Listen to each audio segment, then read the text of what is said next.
fiction or we talking about fact? Fact. 225 million children are sexually abused each year. The majority of victims are under 8 years of age. About 50% of offenders are the parents. What we talking about fiction or we talking about fact? We talking about fiction, hold up, pardon my back. Fact. 1 out of every 3 girls will be sexually assaulted by the age of 18. 1 out of 7 children are abused. How many children do you know that have been sexually abused? And how many children do you know that have been sexually abused by their parent? You can't afford to ignore it. I'm talking about pain, talking about despair, I'm talking about shame, talking about... I am not sure where to begin or how to begin. Even though I've had these feelings and thoughts for years, it literally took me the last few days to complete my presentation. There are a few reasons why. For a fear of what others may think, to am I really ready to speak on a personal subject in front of an audience? As I stand here today, the answer is yes. Yes, because I've had this passion to do a documentary on this subject for years. I say years because as I was preparing my presentation, I went to my thumb drive and placed the cursor on a file that said documentary ideas.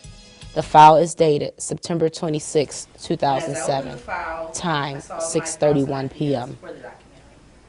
And one of those ideas included my own personal story. You probably are wondering what the personal story is. And of course, the documentary is based on child molestation. Some of you may wonder why I want to do a personal story to let everyone know pretty much my business, which is this thrill. And the answer is simply that I'm still in the process of going through my journey of healing.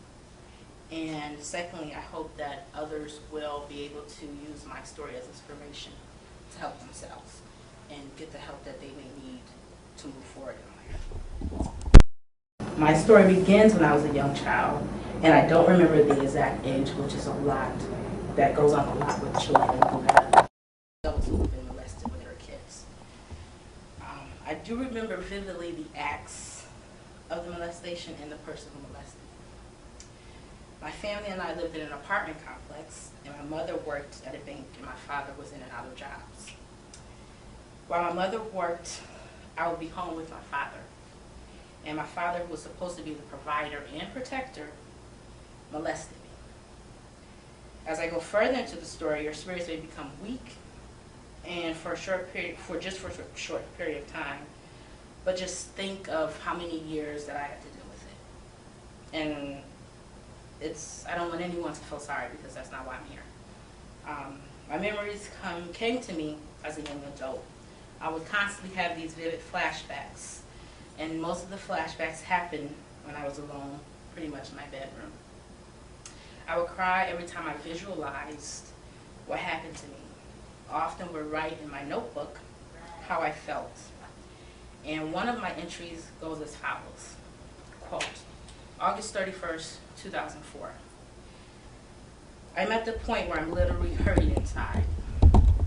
Everything that I'm going through is taking its toll on me.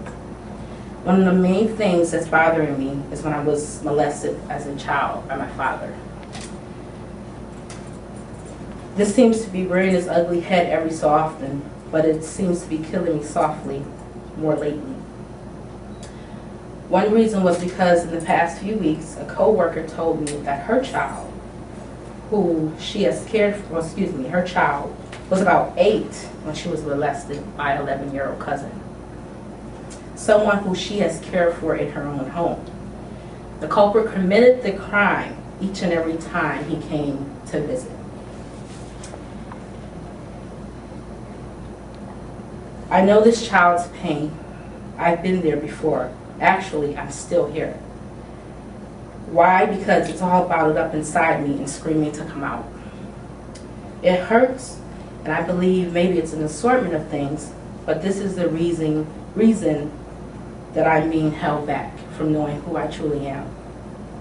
Every time it pops in my head, all I can think about is when my father said to me, go ahead and wipe your cootie cat out, end quote.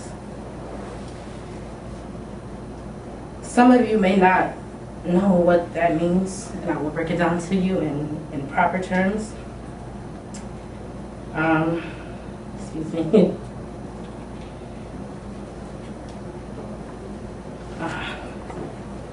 He basically said to go and wipe your vagina because he had ejaculated. And I remember when he would come into my room every so often and force himself upon me. And as I struggled to get him from underneath me, or from underneath him, it was to no avail. The more I struggled, the more he would put his pressure on me, which obviously was too strong for me to even try to move on. Excuse me. And he would do this until he would insert his penis inside me. Excuse me, may I have a tissue? Thank you. Thanks.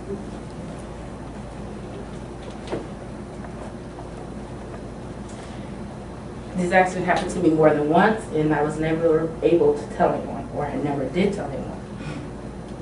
It wasn't until I was 20 years old that I was in a relationship that the ugly secret was revealed to others. I was in a relationship with an older guy, and I thought that I could confide in him. I told him that I was molested by my dad, and I never told anyone. And I thought that he would have sympathy for me at that time. And then, at that time, he did. It was later that we got into an argument that he took it upon himself to tell my mother. And it wasn't the fact that I didn't want my mother to know. It was just how she found out that upset me the most. It's something that I should have been able to tell my mother when I was ready to. I was embarrassed and I was ashamed, and at that point I just felt that I couldn't trust anyone anymore. When she found out, I was actually scared, and I was actually scared to face her. I was ashamed that it had happened to me, and I didn't want her asking me anything about it. When she did, I would just clam up and get angry with her.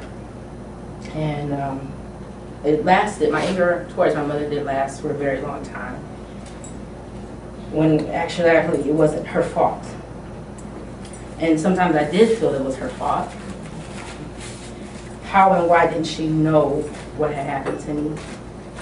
Where was she when I felt I needed her the most? And why couldn't she see my pain back then and now? For many years I struggled with this pain, and I didn't want to talk to anyone. I was ashamed and embarrassed. I was hurting. I was angry. I was sad. I was depressed. I used to always say to myself and stay to myself and be in my room. I withdrew from friends for a very long time. These actions were such a part of my life that I believe my family just thought it was the norm for me. Like, this is just who she is. But in actuality, and when truth be told, the normal me was still waiting to be found.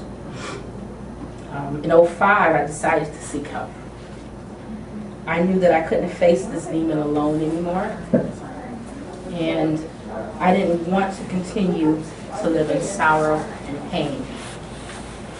Even though I decided I needed help, it was still,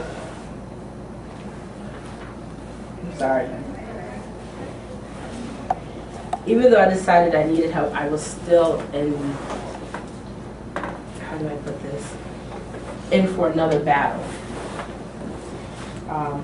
Should I go see a psychiatrist and be labeled as crazy? What a lot of people, especially in urban communities, will say if you go seek help from a psychiatrist?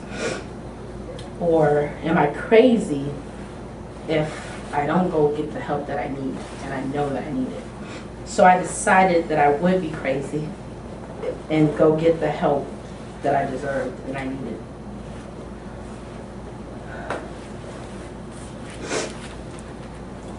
So I made an appointment with a psychiatrist, as I thought I had reached a turning point in my life by deciding to go see a psychiatrist. Everything didn't go as planned. Beginning the therapy sessions gave me an opportunity to speak about what was bothering me. At this point, I never had an opportunity to do this. This was an opportunity to help me through my problems. And I don't think I was prepared for how just talking about this ordeal would make me feel. I thought I would just open up to the psychiatrist and all would be well. That wasn't the case. The therapy sessions were the most difficult things that I've ever had to do, or one of the most difficult things. I'm sure I'll have many more. I never had anyone to sit and listen to what was eating at my soul. And the fact that this woman was sitting there and just asking me questions and listening was something that I wasn't used to. I cried as if I were a baby, and I didn't realize that helping myself to get through this pain will cause me more pain. I couldn't handle it. I went to a few sessions and then I stopped. And I guess I wasn't really ready after all. Once I stopped, I began to get those angry feelings and depressed feelings again. I tried another method. My brother, who has always been a young man and that enjoys going to church, came to me one day and knocked on my room door. And I said, "Come in." He gave me a copy of the Lord's Prayer. Our Father, who art in heaven, hallowed be thy name. Thy kingdom come, thy will be done, on earth as it is in heaven. Give us this day our daily bread, and forgive our trespasses, as we forgive those who trespass against us. And lead us not into temptation, I say this because I begin to seek God's guidance. Thine is the kingdom, power, and the glory forever. Amen. During my painful years, I never really had a strong sense of faith. For a long time, I thought God wasn't on my side because of what happened to me. But soon after my brother came to me, I began going to church with him on Sunday mornings. And I wanted to renew my faith with God, and I needed to try something different. And I felt seeking spirituality, can't even say the word right now, spirituality, and faith would help me.